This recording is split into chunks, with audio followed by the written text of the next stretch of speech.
नमस्कार, उत्तराखंड का एक खास बुलेटिन देख रहे हैं आप और मैं हूं आपके साथ हर्षवर्धन सिंह। तो आइए बढ़ते हैं आज की खबरों की ओर। मुख्यमंत्री तीरथ सिंह की अगुवाई में राज्य की कैबिनेट बैठक हुई, जिसमें 8 बिंदु पर चर्चा की गई। बैठक में 2021 के विधानसभा के 17वां का निर्णय लेने के साथ साथ महाकुंभ को सफल बनाने के लिए अवस्थापन विकास के कार्यों को निर्धारित समय पर पूरा करने की मंजूरी दी गई। इसके अलावा कुंभ के लिए 4 जोन में मैन पावर को बांटने का भी फैसला किया गया। कैबिनेट ने गोपन विभाग का नाम बदलकर उसे मंत्री परिषद का नाम देने की भी फैसला किया है।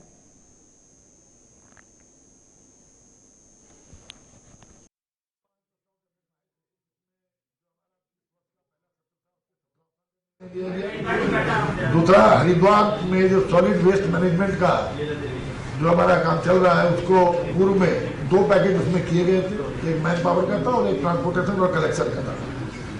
उसकी अनवैधता को देखते हुए मेला अधिकारी के प्रस्ताव पर मंत्रिमंडल ने वो लगाई है, जिसमें हरिद्वार को 4 सर्किल्स में बांटा गया है मैन पावर के हिसाब से, जो 9000 की मैन पावर है, और उसमें 4 सर्किल कंखल, मायापुर, भूपतवाला और बोरीसिंह। और इसके अलावा जो एक 11.98 करोड़ का जो प्रस्ताव है कलेक्शन और ट्रांसपोर्टेशन का, एक पैकेज उसका रहेगा।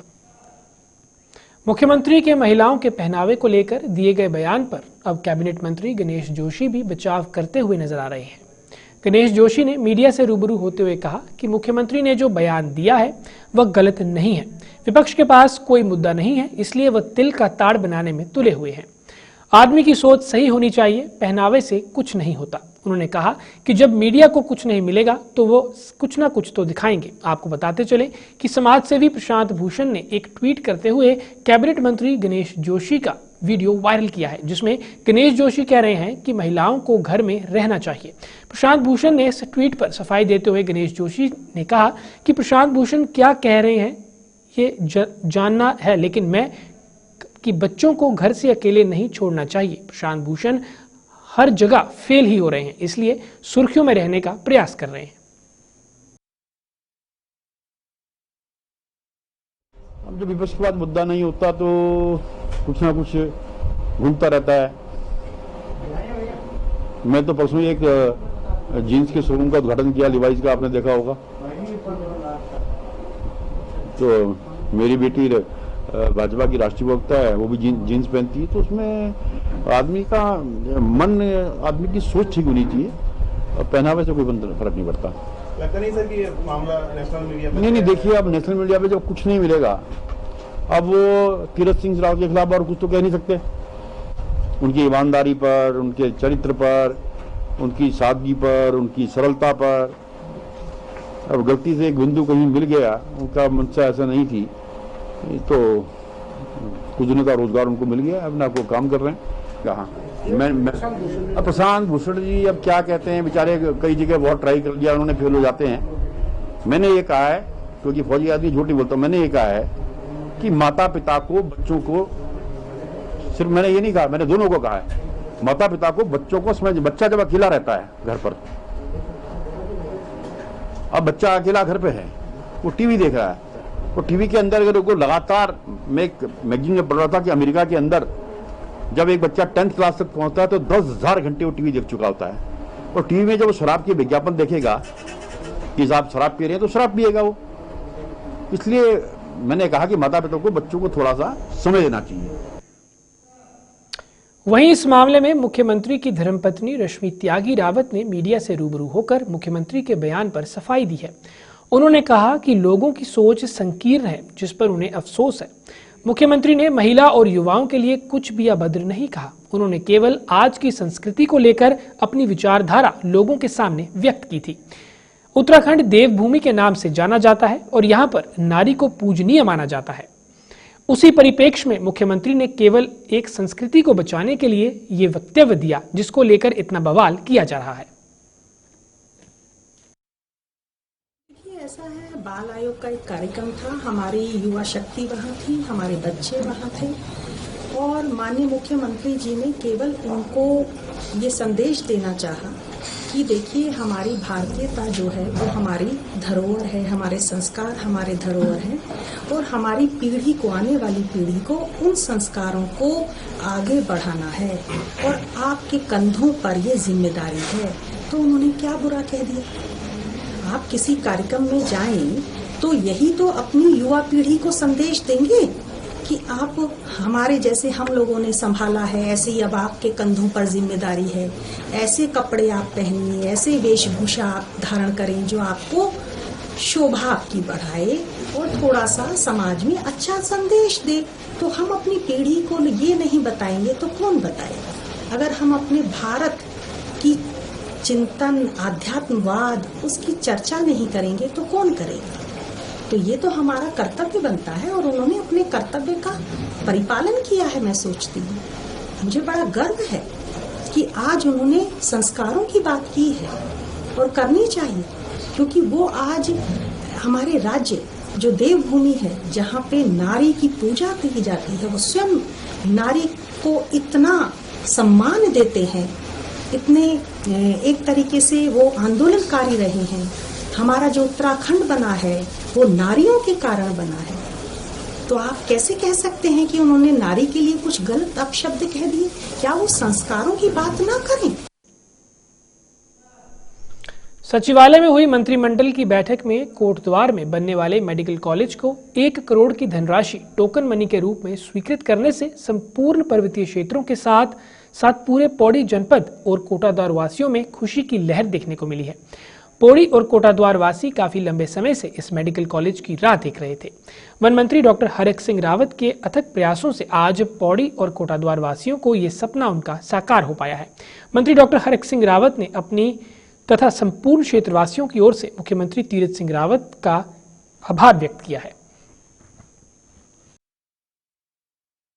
मैं माननीय मुख्यमंत्री तीरथ सिंह रावत जी का और पूरे मंत्रिमंडल का हृदय से आभारी हूं, जिन्होंने मेरी विधानसभा क्षेत्र कोटद्वार में मेडिकल कॉलेज को सैद्धांतिक सहमति दी है और काम शुरू करने के लिए 1 करोड़ रुपए टोकन मनी के रूप में और आगे 50 करोड़ रुपया कंटीजेंसी से स्वीकृत किए हैं।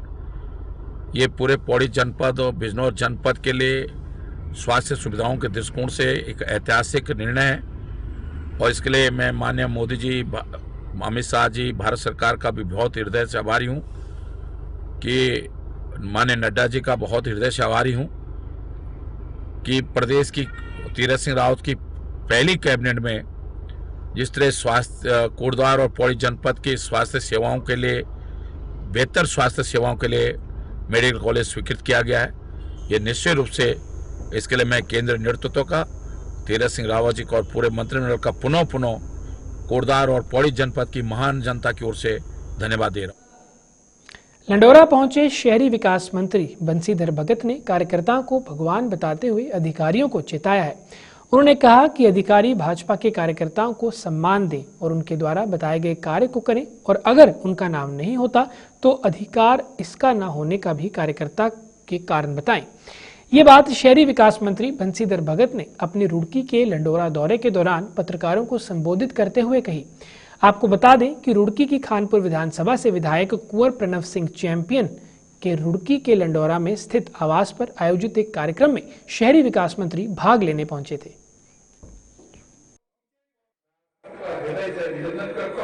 मतलब सीधा है, कार्यकर्ता हमारा कहीं जाता है किसी अधिकारी के पास, ठीक है, तो अधिकारी उससे तहजीब से बात करे, जनता से बात करे, हो सकने वालों को कामों को करे, नहीं हो सकता तो उसका कारण होता है। अगर वो बात नहीं करेगा या कोई टोका टाकी करेगा तो वो ठीक। सर पहले ऐसा हो रहा था क्या? मैं ये नहीं जानता, मैंने तो अपनी मन की बात की। मेरे युग में कार्यकर्ता मेरा भगवान है, तो मैं उसका सम्मान चाहता हूँ। मैंने अपनी मन की बात की। साथ उत्तराखंड की राजधानी देहरादून में भी लगातार कोरोना वैक्सीन के टीके लगाए जा रहे हैं। आज कैबिनेट मंत्री गणेश जोशी ने भी टीका लगवाया।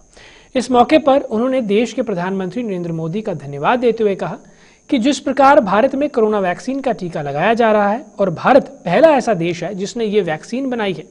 साथ ही उन्होंने कहा कि टीकाकरण से किसी को भी कोई परेशानी नहीं हो रही है, क्योंकि टीका लगते समय पता भी नहीं चलता कि ये कब हो गया। देखिए, सबसे पहले तो मैं देश के प्रधानमंत्री नरेंद्र मोदी जी का आभार करना चाहता हूं। आज वैक्सीनेशन में भारत नंबर 1 है। 71 देशों को टीका भारत दे रहा है। भारत में अभी तक 2,72,00,000 से अधिक लोगों को ये टीका लग चुका है। लगातार प्रक्रिया जारी है और आज क्योंकि मेरी गिनती 60+ में आती है तो आज मेरा भी नंबर आया। मैंने यहाँ पर आकर टीका लगवाया और वैसे कई लोग कहते थे कि साहब मुझे तो पता भी नहीं लगा टीका कब लगा, और बल्कि मैं तो मजाक कर रहा था। हमारे जो मीडिया वाले कह रहे थे मेरे को 2-4 और लगा दो। तो इसके लिए मैं सब लोगों से कहना चाहता हूँ कि आप जो कई लोगों के बीच में जो भ्रांति है कि साहब इससे, क्योंकि मेरे कई हमारे सीनियर्स ने अभी टीका लगाया है तो ऐसी कोई मतलब ना उन्हें कोई फीवर आया ना कोई कमजोरी आई।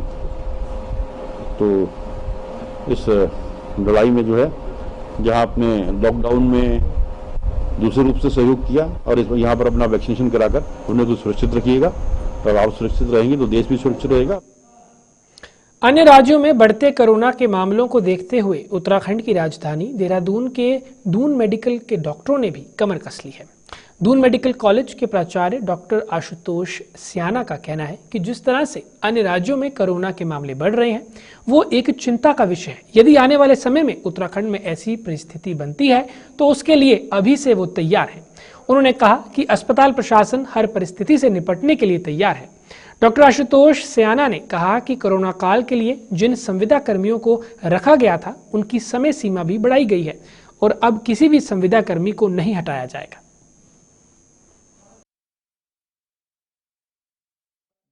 तक दून मेडिकल कॉलेज का जो है यहाँ पर बात है, जो मैं यहाँ पर ये कह सकता हूँ कि यहाँ पर हमारी जो है तैयारियाँ जिस तरीके से जो है पहले हमने देखा है पूर्व में, और सबसे बड़ा जो है यहाँ पर कोविड से संबंधित उपचार का जो है केंद्र रह चुका है और हमने काफ़ी मरीज जो है यहाँ पर ठीक कर रहे हैं और यहाँ पे आईसीयू की सुविधाएं, सारी सुविधाएं जो है यहाँ पे कोविड से संबंधित जो है। और मुझे लगता है कि अगर जिस तरीके से अन्य प्रदेशों में ये संख्या बढ़ती जा रही है, अगर यहाँ पर भी ऐसा अगर कुछ होता है तो हम इसके लिए बिल्कुल तैयार हैं।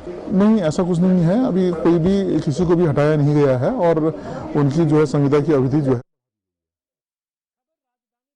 है जहां पर दून अस्पताल की व्यवस्थाओं पर लगातार सवाल खड़े हो रहे हैं, लेकिन वहीं अब दून अस्पताल में लोगों को एक अच्छी सुविधा मिलने जा रही है, जिसमें दून अस्पताल में दिल के मरीजों को इलाज के लिए इधर उधर नहीं भटकना पड़ेगा। प्राचार्य डॉक्टर आशुतोष स्याना ने कहा है कि दिल के मरीजों की जांच के लिए कुछ मशीनों की जरूरत होती है, जिनमें से एक है आधुनिक इको मशीन। पहले दून अस्पताल में यह मशीन उपलब्ध नहीं थी, लेकिन अब ये मशीन अस्पताल में लगाई जा रही है। इस मशीन के लगने से अब दिल के मरीजों को भटकना नहीं पड़ेगा। जो जितने भी हृदय रोग से संबंधित जो है इलाज के लिए और कुछ जांचें जो है आवश्यक हैं, इसमें से एक अत्याधुनिक जो है इको मशीन उसका जो है हमने जो है परचेज कर लिया है। और मुझे लगता है कि इस इको मशीन से जितने भी जो है हृदय के रोग से संबंधित जो है इलाज हैं उनमें बहुत सहायता मिलेगी। और लगभग जो है ये 70-80 लाख के करीब की जो है मशीन है और मुझे लगता है कि जो है आने वाले समय में दून मेडिकल कॉलेज में हृदय रोग से संबंधित जितने भी जो है उपचार हैं उसमें यह मशीन सहायक होगी। जैसे हार्ट की जांच के हमारे पास कई तरीके हैं, उसमें से जो 2 मॉडलिटी सबसे ज़्यादा यूज़ होती है वो एक्सरे यूज़ होती है और अल्ट्रासाउंड यूज़ होती है। तो अल्ट्रासाउंड से दोनों से हम हार्ट का रियल टाइम इमेजिंग करते हैं। तो हमारे पास एक सोफिस्टिकेटेड अल्ट्रासाउंड की मशीन आ रही है जिसको एको बोलते हैं, वो एको मशीन आ रही है हमारे पास। बागेश्वर जिले में जन शिकायतों का और समस्याओं का अब तेजी से निस्तारण हो सकेगा। जिलाधिकारी ने जिला कार्यालय के साथ ही तहसील कार्यालयों में ई ऑफिस कार्य प्रणाली का शुभारंभ किया है। इस दौरान तहसील कर्मचारियों को ई ऑफिस प्रणाली का प्रशिक्षण भी दिया गया। डीएम विनीत कुमार ने कहा कि राज्य सरकार ने ई प्रणाली को बढ़ावा दिया है, इससे आम जनता की समस्याओं एवं शिकायतों का निर्धारित समय सीमा से जो है निस्तारण हो सकेगा। उन्होंने कहा कि निस्तारण प्रक्रिया पारदर्शी होगी और गतिशील भी आएगी। देखिए, इसमें जो भी हमारे फॉरेस्ट केसेस बनते हैं तो उसमें प्रॉपर जॉइंट सर्वे होता है। उसी के बाद में जब उसकी फाइल अपलोड करके उसमें स्वीकृति प्राप्त होती है।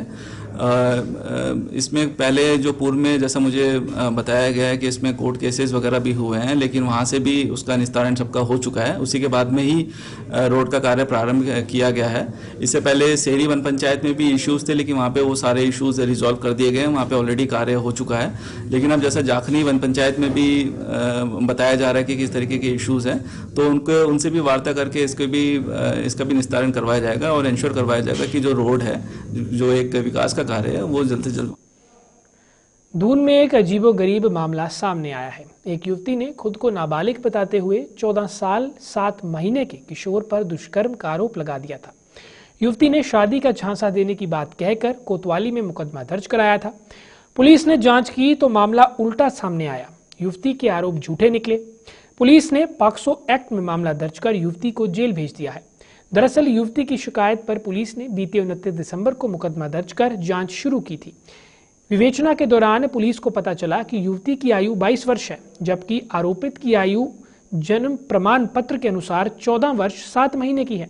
पुलिस के अनुसार नाबालिग के शादी का झांसा देने की बात को नहीं माना जा सकता, जिसके चलते पुलिस ने नाबालिग किशोर के यौन शोषण में युवती के खिलाफ पॉक्सो एक्ट में मुकदमा दर्ज कर युवती को जेल भेज दिया।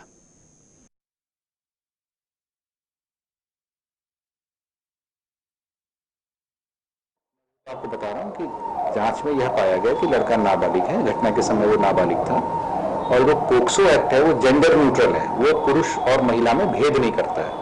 वो चाहे बच्चा हो या बच्ची हो, दोनों के लिए समान रूप से है। तो इस विधिक प्रावधान के अनुसार उस महिला के विरुद्ध कार्रवाई करते हुए उसे जेल भेजा गया है। उसमें जाली नोट का कारोबार करने वाले गिरोह का भंडाफोड़ करते हुए गिरोह के 2 सदस्यों को गिरफ्तार किया है। एसपी देहात परमेंद्र डोबवाल ने लक्सर कोतवाली में आयोजित प्रेस वार्ता में मामले का खुलासा करते हुए कहा कि पिछले दिनों लक्सर पुलिस को गोपनीय ढंग से सूचना मिली थी कि क्षेत्र में नकली करेंसी बनाने वाला गिरोह सक्रिय है। पुलिस ने जाल बिछाकर इस गिरोह का पर्दाफाश करने में कामयाबी हासिल की है। इनके कब्जे से 45,000 नकली नोट बरामद हुए हैं। इसके अलावा कलर प्रिंटर, स्कैनर, नोटों के कागज के बंडल आदि कई उपकरण भी बरामद किए गए हैं। गिरोह के अन्य सदस्यों की तलाश जारी है।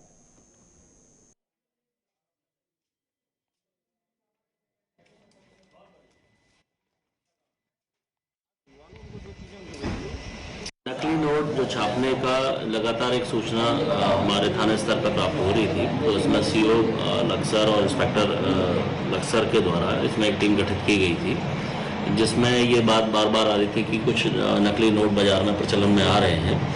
तो इसमें 2 अभियुक्त जिनका नाम बार बार आ रहा था, जो इस तरीके के सर्कुलेशन में लगे हुए थे, उनको पुलिस ने पकड़ा है। इसमें दोनों ही, एक अफजाल है और एक शोएब है।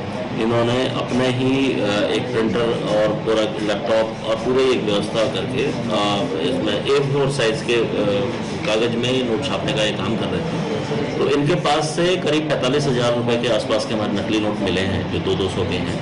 और बाकी जो A4 साइज में करीब 72 पेजेस वो मिले हैं, जिसमें इन्होंने ये नकली नोट छापे हैं। साथ में इसमें प्रिंटर है, स्कैनर है और जितना भी इसमें छापने के लिए जो भी चीज प्रयुक्त होती है, उसको हम लोगों ने बरामद किया है। लाल कुआं के मोटा हल्दू क्षेत्र में उस समय हड़कंप मच गया जब गोला खनन निकासी गेट पर मजदूरों की एक झोंपड़ी में आग लग गई और देखते ही देखते आग ने 100 से अधिक झोंपड़ियों को अपनी आगोश में ले लिया। आग ने सभी झोंपड़ियों और उसमें रखे सामान, नकदी, बर्तन, कपड़े इत्यादि सब कुछ उसमें जलकर राख हो गया। गनीमत यह रही कि इस घटना में किसी प्रकार की जानी जो नुकसान वो नहीं हुआ है। आग की इस घटना की सूचना देने के लगभग आधे घंटे बाद सेंचुरी और फायर ब्रिगेड गाड़ियां मौके पर पहुंची। तब सब झोंपड़ियां जलकर तब तक राख हो चुकी थी। इधर स्थानीय लोगों ने लोकल पानी के टैंकर की मदद से आग बुझाने का बहुत प्रयास किया, लेकिन तब तक बहुत देर हो चुकी थी।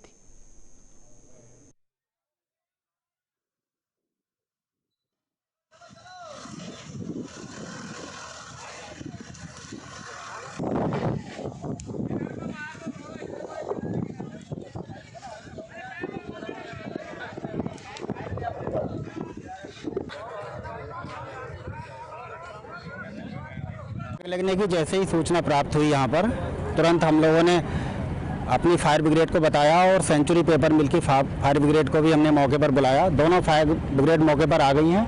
अब आग बुझा दी गई है और झोंपड़ियों में जो सामान था उसमें नुकसान हुआ है। जनहानि की कोई सूचना नहीं है, स्थिति नियंत्रण में है। लगभग ये दिखाई पड़ रही हैं 70-80 झोपड़ियाँ होंगी या लगभग 80-90 भी हो सकती हैं। सभी उच्चाधिकारियों को अवगत करा दिया गया है। आते ही वास्तव में बहुत दर्दनाक है ये कि गरीब आदमी जिस तरह अपना गुजारा करता है झोपड़ी बना करके, वो तो आजकल एक ज़रूरी कर दिया है सरकार ने कि रजिस्ट्रेशन सबका होना ज़रूरी है। तब से एक राहत की बात ये होती है कि पहले तो जानकारी नहीं होती थी कि यहाँ कितने आदमी काम कर रहे हैं, कहाँ पे कर रहे हैं, लेकिन आज कम से कम ये जानकारी रहती है कि इतने लोग काम करते हैं। तो सरकार भी उसकी हर तरह से मदद करने का प्रयास करती है। मैंने आते ही तहसीलदार को फ़ोन किया है, सेंचुरी को फ़ोन कर दिया गया था, सेंचुरी की ने भी मदद की है, उनकी भी गाड़ी आ गई है, ये भी गाड़ी आ गई है और यहाँ के स्थानीय लोगों ने इन लोगों की बहुत मदद की है। उसी समय से लगे हैं सब लोग। देखिए, फायर ब्रिगेड तो यहाँ से शांतिपुरी से लेके गोरा पड़ाव वहाँ शीश महल तक हर जगह तो फायर ब्रिगेड नहीं खड़ी की जा सकती और बाकी फायर ब्रिगेड हर जगह सरकार की तरफ से उपलब्ध ही है। वो बुलाई जाती, बुलाने में टाइम लगता तो वो आई है। बाकी मुआवजे के लिए इसकी पूरी अब रिपोर्ट भेजी जाएगी तो मुआवजा मिलेगा। जैसे इससे पूर्व में भी मिला गया तो अब भी इसकी मिलने की उम्मीद है। ऐसा कुछ नहीं है, पार्टिकुलर कोई प्रावधान कुछ नहीं है। ऐसा कोई नहीं है कि इसको एट ए डॉट स्पॉट इतना दिया जा सकता। केस के स्टडी होती है, केस के हिसाब से ही मिलता है। फिलहाल के लिए इतना ही, मुझे दीजिए इजाजत। नमस्कार।